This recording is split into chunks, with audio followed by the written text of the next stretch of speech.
Thanks for watching this Sunburnt Country Music interview. If you like watching interviews with artists who are talking about their craft, about their lives, about all sorts of things to do with music, then you are in the right place. I interview a lot of Australian country music artists, sometimes an artist from New Zealand, and I have had the privilege of talking to many of them over the years.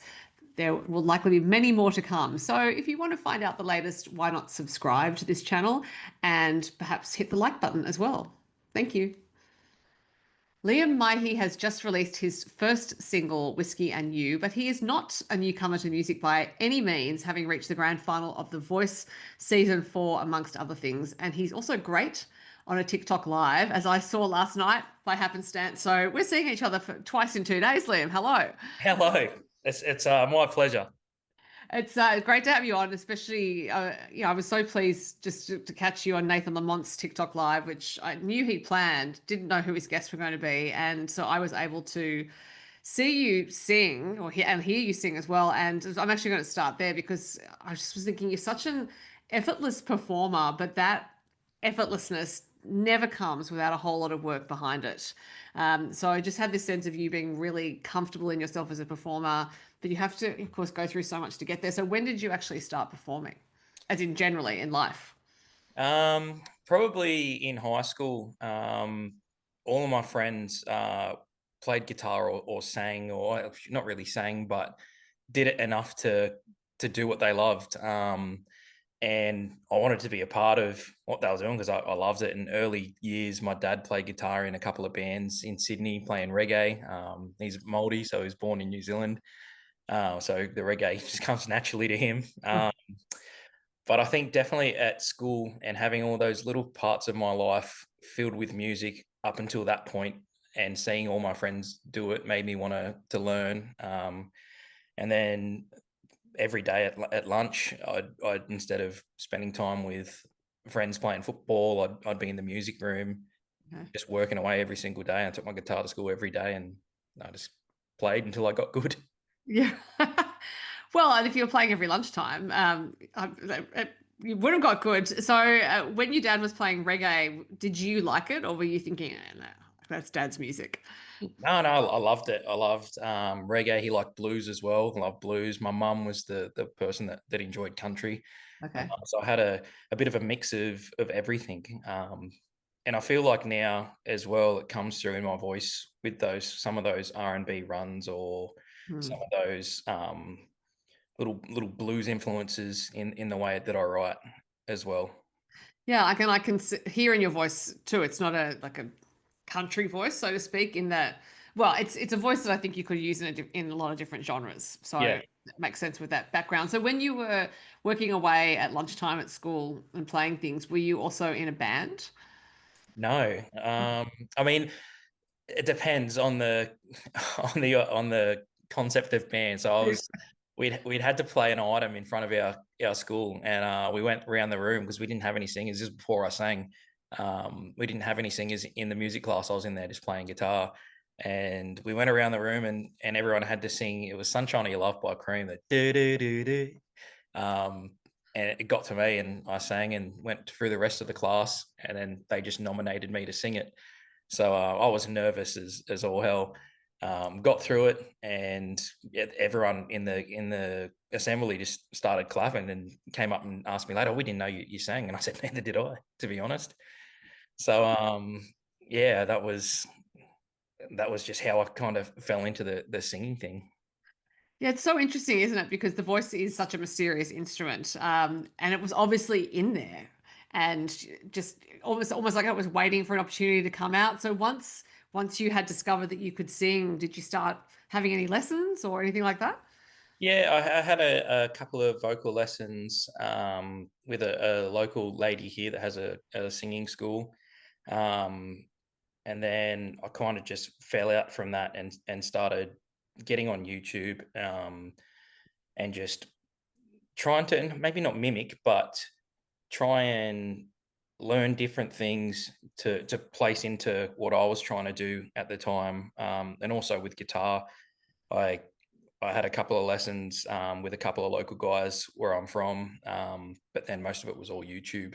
And which is so handy these days to have that at our fingertips.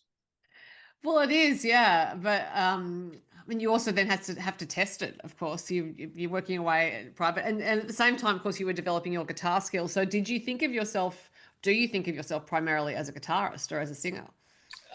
Probably a singer. The more that I see other people play guitar, the more I think I'm not a guitarist.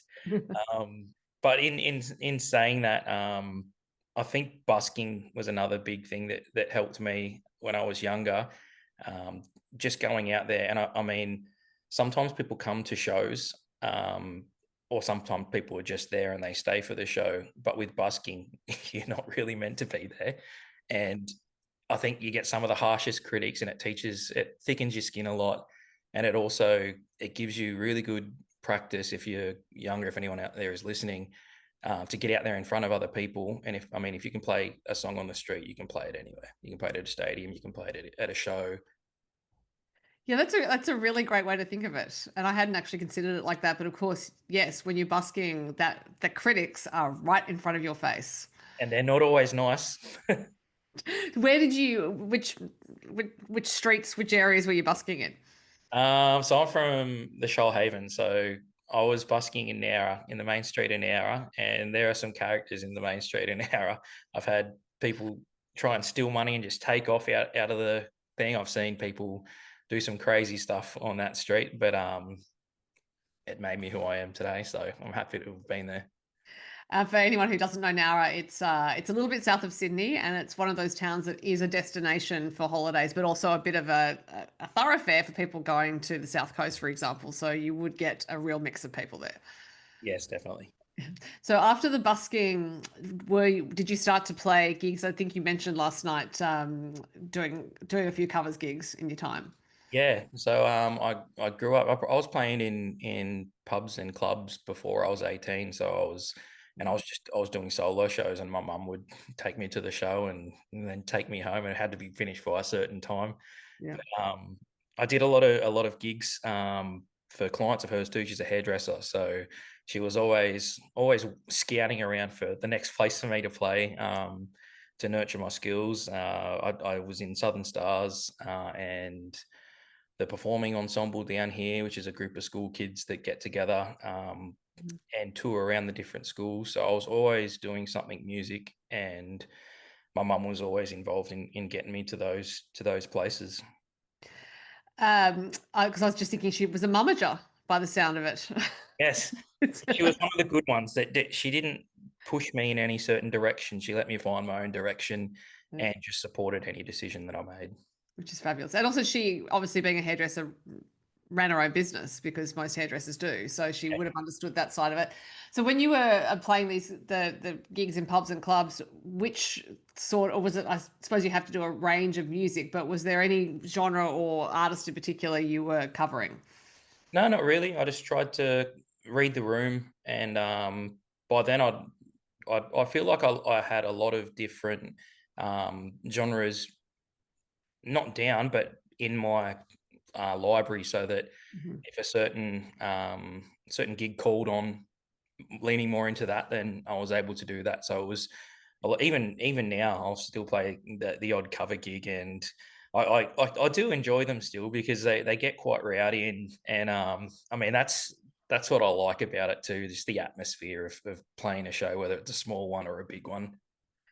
Is there any song request that makes you groan? Like you're thinking, oh no, not that Oh, again.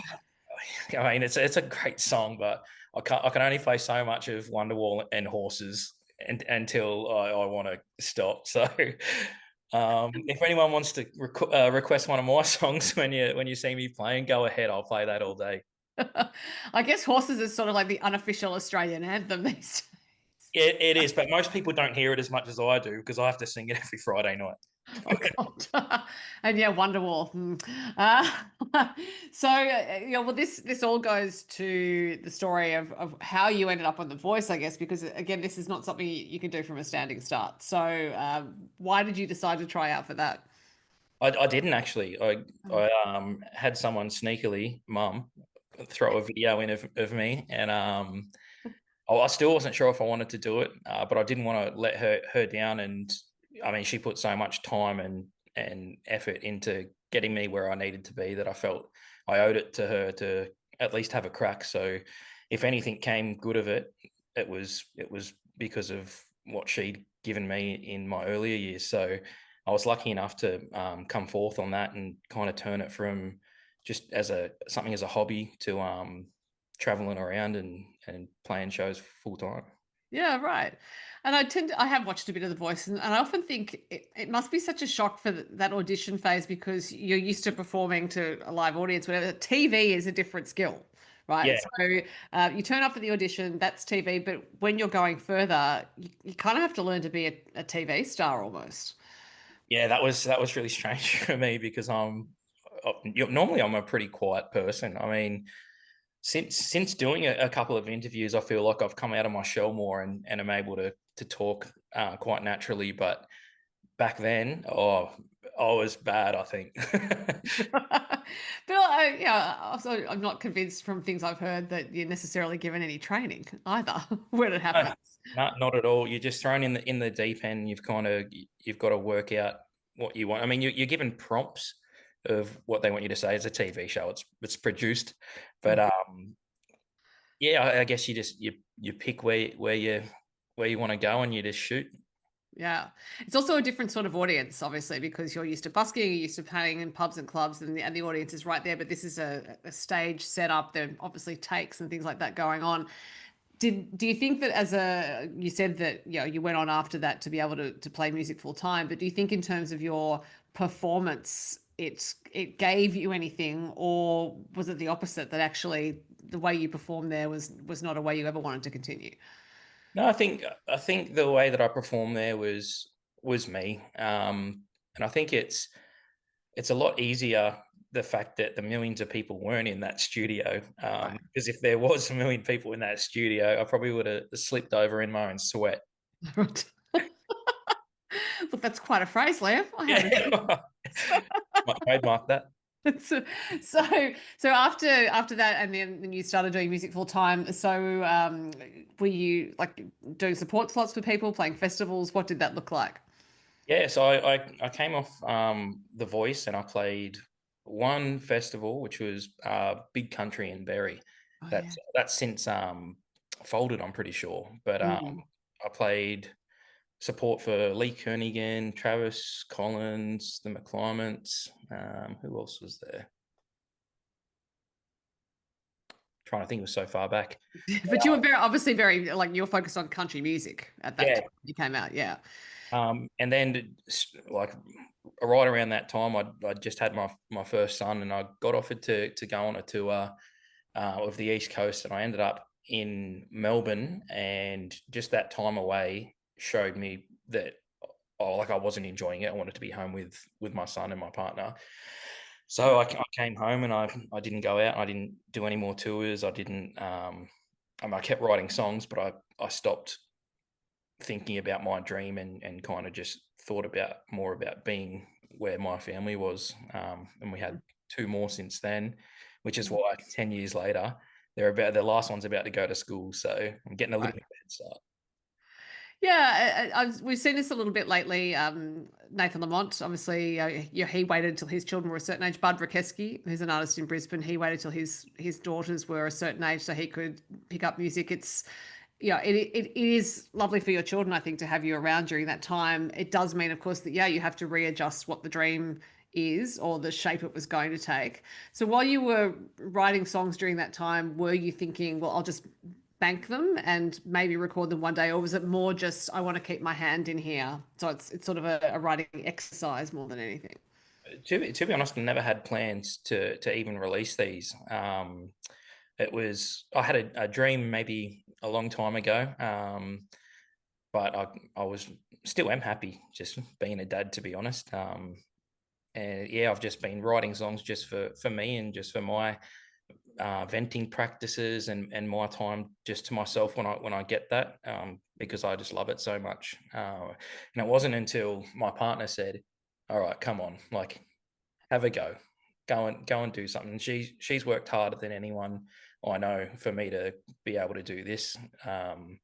She works a full time job, and is also a really, really hands-on mother. So a lot Mhm. of these songs are about how much I love her, really. Well, and obviously she loves you too, and that's why she wants to provide the support for you to pursue your dream. And I also think it's great for kids to see dreams pursue because it shows them that they can have those goals and do that. But I'm also thinking that your kids will probably not realize ever what a great lullaby singer they've had all these years. But my daughter asks me every night to sing her a song, and I just have to make one up on the spot. So she will know definitely. She better. Does she demand a new song on the spot? Like, is that the thing? She's like, it's got to be different. Yeah, I've got to rub her head like this right in between her eyes, and just make up a song to sing her to sleep every single night. Oh, nice. Oh. Are there? Do the other two have any lullaby requests, or is like it's just your daughter who's interested? They're a bit older now, so they're happy with me just being quiet, to be honest, and let them do their thing. Yeah, But yeah, I think it's something that's really cool too, to have my kids come to some of my shows, and have them actually interested in music from watching me the way that I fell in love with it first from my dad. yeah. Are any of them showing, apart from your daughter, who obviously has interest in music? Are any of them playing instruments or looking like they want to? Yeah, my oldest son took violin lessons. He's learning piano, and took drum lessons as well. Okay. My middle son is showing an interest in guitar, and my daughter, every time I get my guitar out, she's got a little Audi center aisle special, and she'll run in and get it and come and play. So there's a couple of videos on my Facebook, of me teaching her how to play guitar. Well, there's a family band right there. Your eldest son's got at least three instruments covered, so Yeah, he's the that's right. session That's muso. right. Absolutely. I think that's very well done on your part, Liam. So when you mentioned, well, you said your partner's the reason that you are now releasing music, and that single is "Whiskey and You." You also wrote it with her. So how did that come about? We were just sitting at the kitchen. Or I was sitting at the kitchen bench one day. And this is about 3 years ago, and I had this chorus, which is the chorus in full now. And Courtney heard it, and she came and asked what it was about, and I told her, and she was really interested in that. And she loved the chorus. So for the next 3 or 4 hours, which is how long it took us to write the song, she was on one side of the kitchen bench and I was on the other side, and yeah, we just went back and forth and shared memories and stories and just had a laugh at how funny it is when you first meet someone and you know that you like them and you know that you want to see them again, and just the act sometimes that you put on, like trying to be better than what you think you are, or whatever it is. And yeah, it was a really special moment for me, and especially now looking back on it and having released the song, which is doing really well. I didn't expect the sort of numbers that it's pulled in the first week for a first release. It's a really proud moment to share that with her and have her name right there next to mine on the songwriting credits, and just to have our story kind of out there for Mhm. forever. And was it because it was a song you wrote with her that you wanted it to be the first single? Yeah, I think so. It was a mixture of that, and giving that back to Courtney, as well as being so proud of it. And also it was quite a like a poppy um, song compared to some of my other songs. So I thought that for as a starting point, it would be an easy song for people to digest. Yeah, right. Now, also on this TikTok live that I saw last night, you did some live collaborative songwriting. Yeah. Especially when you put it out to the artists who were still on the call. Was Zach Armstrong, Nathan Lamont were there, and Bianca Giuliani was also on the call at that time, and it was fascinating actually, to the point where I'm like, maybe this should become a thing. But it was also the really open-hearted way you did it. Like, well, I have this song and I don't have these pieces, so I'm just going to play it and then tell me what you think. And then Nathan actually came in with some great suggestions, which you then immediately took on board and played. And so I thought this is an insight into the songwriting process that even like I've been around music for so many years, but never seen that before. Yeah. So that seemed to me that you just like there was no hesitation. It was just right. I'm offering this. Let's do it together. Yeah, I mean, I think that's why. I mean, me and Nathan have done. a couple of songwriting sessions before. I've known Nathan for a long time. I've done one with Bianca. I haven't done one with Zach, but it's more about just getting feedback from your peers. And Nathan's probably one of the best melody writers I've ever heard. He's Mhm. so good at writing a melody, and I just kind of wanted to get a gauge on what they thought of the song, but also, like you said, it's really cool. And I do this a fair bit on TikTok lives where I'll have an idea and I'll open it up and we'll just do a live full of songwriting for other people to feel included in that process that they might not get anywhere else, but also to just collaborate and kind of share your thoughts and feelings with the world. Mhm.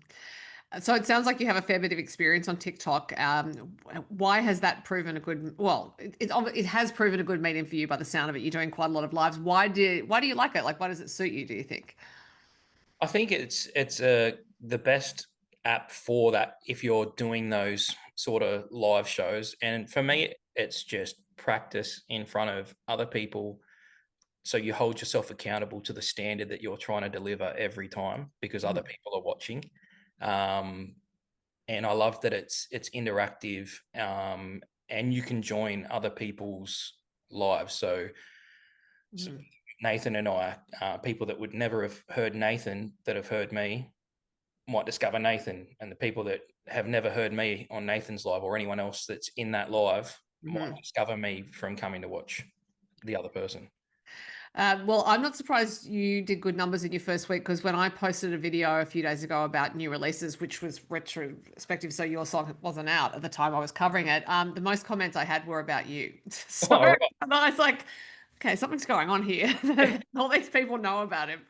think it's so wild too because I've literally had such a long break and it's like starting again really, and just coming from nowhere and just deciding one day I'm going to release it, then releasing it. I never expected it to do so well or people to know me. But then when I think back, I've been doing lives and just marketing pretty much without having anything to market, just doing it because I love it and getting my face out there to have someone to play to has probably helped me out a lot. Right. So when it came time to record Whiskey and You, which producer did you choose? I went with a good friend of mine, Alex Mather, who's Ah, up in northern Sydney. yeah. And who Um, also produces Nathan. So I think Alex is starting to get a good corner of the market there. yeah, I mean, and he's probably one of the most connected and hardest working people I know. And also, though, like I don't know too many country producers in around my area, which seems Mhm. to be a lot of people from Sydney are using Alex because he's actively looking for the work as well. Okay, yeah. Well, anyone who's listening to this from the Sydney area who needs a producer, it's a good tip. And you also mentioned last night that you're about to do some writing with Robbie Mortimer, who's also written with Nathan. So there's this collegiate thing going on. Have you Yeah. written with Robbie before, or is this is your first time coming up? This is the first time, and again, Robbie found me before I'd released anything on TikTok and just started following me and commenting on my songs, saying that he liked them, and he reached out and wanted to do a co-write. So we're actually doing that tomorrow. All right.